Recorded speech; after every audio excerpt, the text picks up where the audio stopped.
एक सुबह ब्रैंडन हर रोज की तरह वॉक करने के लिए जाता है और वो सुबह उसकी आखिरी सुबह थी क्योंकि उसके बाद वो अपने घर कभी नहीं लौटता है। उसके साथ किसी ने काला जादू करने के बाद उसके सर को उसके धड़ से अलग करके और उसके बाद उसकी बॉडी और उसके सर से काले जादू को प्रैक्टिस किया गया। इस केस की डिटेल्स थोड़ी सी डिस्टर्बिंग है, तो आप इन चीजों का ध्यान रखें। लेकिन ये सब आखिर ब्रैंडन के साथ हुआ कैसे, तो सबसे पहले वो जान लेते हैं।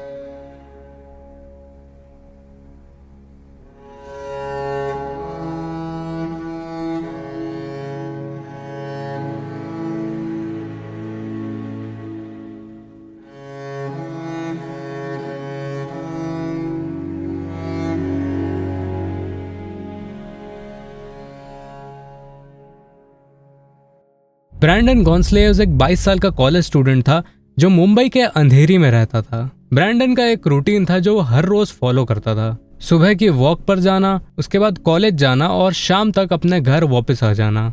ये रूटीन उसका डेली फॉलो होता था एक्सेप्ट फॉर संडेज। पर 19 दिसंबर 2016 कुछ अलग हुआ। उस दिन रोज की तरह ब्रैंडन अपनी सुबह की वॉक के लिए निकलता है, लेकिन शाम तक वो वापस नहीं आता है। इस सब के बाद उसकी माँ थोड़ी परेशान हो जाती है और सोचने लगती है कि आखिर वो गया कहाँ होगा। शुरू में वो सोचती है कि शायद हो सकता है कि वो अपने दोस्तों के साथ बिजी हो, पर रात तक ब्रैंडन का कोई पता नहीं चलता है। उसके बाद उसकी माँ उसे कॉल करने की कोशिश करती है, लेकिन फोन स्विच ऑफ आ रहा था और पूरी रात निकल जाती है, लेकिन ब्रैंडन का कोई नामो निशान और कोई खबर नहीं होती है और वो सुबह तक भी घर वापस नहीं आता है। घबराहट में उसकी माँ पुलिस को मिसिंग फाइल रिपोर्ट कर देती है। पुलिस अपनी सर्च ऑपरेशन शुरू करती है, लेकिन ब्रैंडन का कोई पता ही नहीं चलता है। दोस्तों और परिवार वालों का कहना था कि ब्रैंडन एक अच्छा और एक शांत स्वभाव का लड़का था जो ज्यादा किसी से बातचीत नहीं करता था, लेकिन उसका नेचर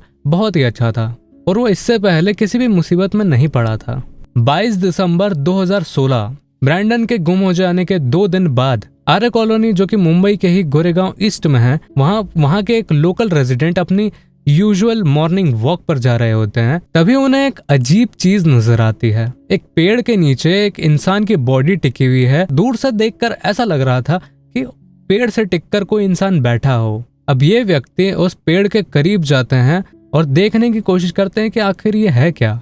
धीरे धीरे जैसे जैसे वो करीब आते जाते हैं तो उनकी घबराहट और उनके दिल की धड़कन बढ़ती चली जाती है, क्योंकि जो उनने वहां पर देखा उसे सुनकर आपके तो होश उड़ जाएंगे। तो क्या आप इमेजिन कर सकते हैं कि उन्होंने क्या देखा होगा? वो बॉडी एक अजीब और डरावनी हालत में होती है, क्योंकि उस बॉडी पर एक भी कपड़ा नहीं होता है और सबसे डरा देने वाली बात यह थी कि उस बॉडी का सर कटा हुआ था।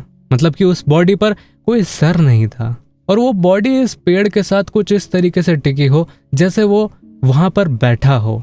इसी को देख पुलिस को बुलाया जाता है। वो व्यक्ति घबरा जाता है और फिर पुलिस को रिपोर्ट करता है। सारी चीजें वो पुलिस को बताता है और पुलिस आती है। उसके बाद पुलिस इन्वेस्टिगेशन करती है और उस बॉडी से लगभग 20 मीटर की दूरी पर उस बॉडी का सर मिलता है। और जब पुलिस उस सर को देखती है और जांच करने के बाद पता चलता है कि ये सर जो है ये ब्रैंडन गॉन्सलेव्स का ही है।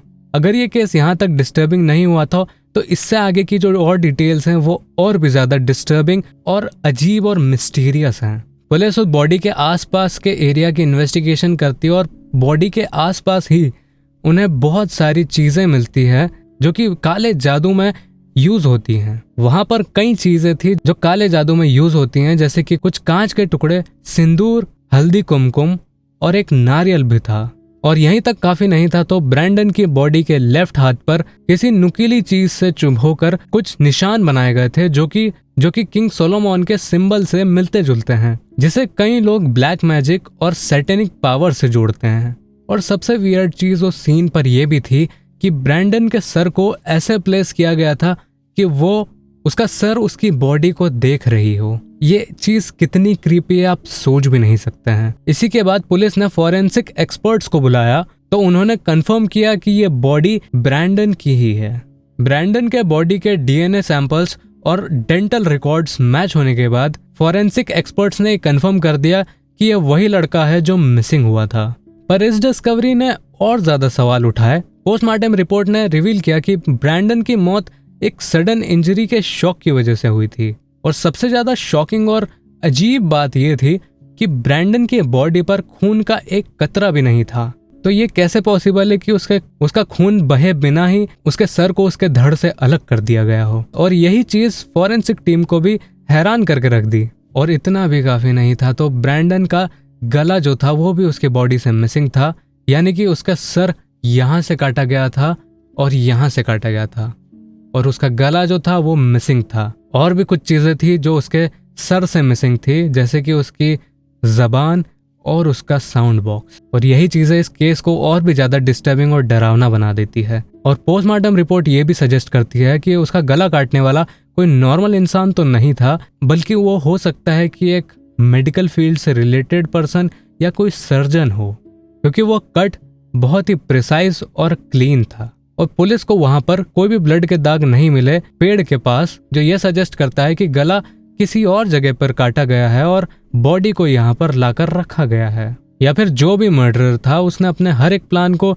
बहुत केयरफुली प्लान किया था। इसी के बाद पुलिस ब्रैंडन के कमरे की तलाशी लेती है और जानने की कोशिश करती है कि ब्रैंडन आखिर में एज अ पर्सन वो था कैसा। तो इसके दौरान पुलिस को कुछ अजीब और अनसेटलिंग सी ड्राइंग्स मिलती हैं। इन ड्राइंग्स में कुछ सिंबल्स बने हुए थे जो ब्लैक मैजिक और प्रैक्टिस से जुड़ी होती हैं। ये सब देखकर पुलिस को ऐसा लगता है कि ब्रैंडन किसी गलत चीज में इन्वॉल्व था, लेकिन ब्रैंडन की माँ इन सब चीजों को मानने से इनकार कर देती है। उनका कहना था कि ब्रैंडन एक नॉर्मल सा लड़का था और वो ऐसी चीजों में कभी भी इन्वॉल्व नहीं हो सकता है। पुलिस अपनी तरफ से इन्वेस्टिगेशन करती है, लेकिन कोई सॉलिड एविडेंस नहीं मिलता है। कई लोग इस केस को पर्सनल दुश्मनी से या किसी काले जादू की प्रैक्टिस से जोड़ते हैं, लेकिन ये सब सिर्फ अजम्पशंस थे। पुलिस इन्वेस्टिगेशन के दौरान कई लोकल लोगों से बातचीत करती है, लेकिन कोई सबूत नहीं मिलता है, ना ही कोई सुराग मिलता है जिससे कि केस को सॉल्व करने में मदद मिल सके।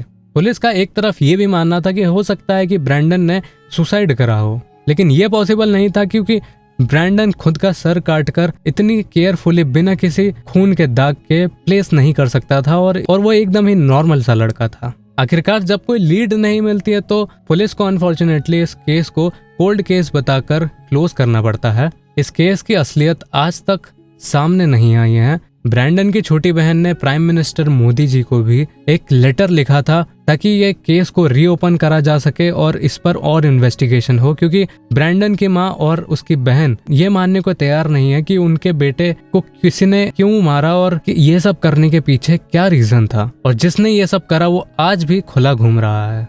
लेकिन इस लेटर का कोई भी रिप्लाई नहीं आया है। इस केस के बारे में आपका क्या सोचना है और आपकी क्या थ्योरी है? आपको क्या लगता है कि ब्रैंडन के साथ आखिर हुआ क्या और किसने उसके साथ ऐसा किया? अगर आपको इसमें के ही केसेस और देखने हो तो इस वीडियो को क्लिक कर अभी देखें।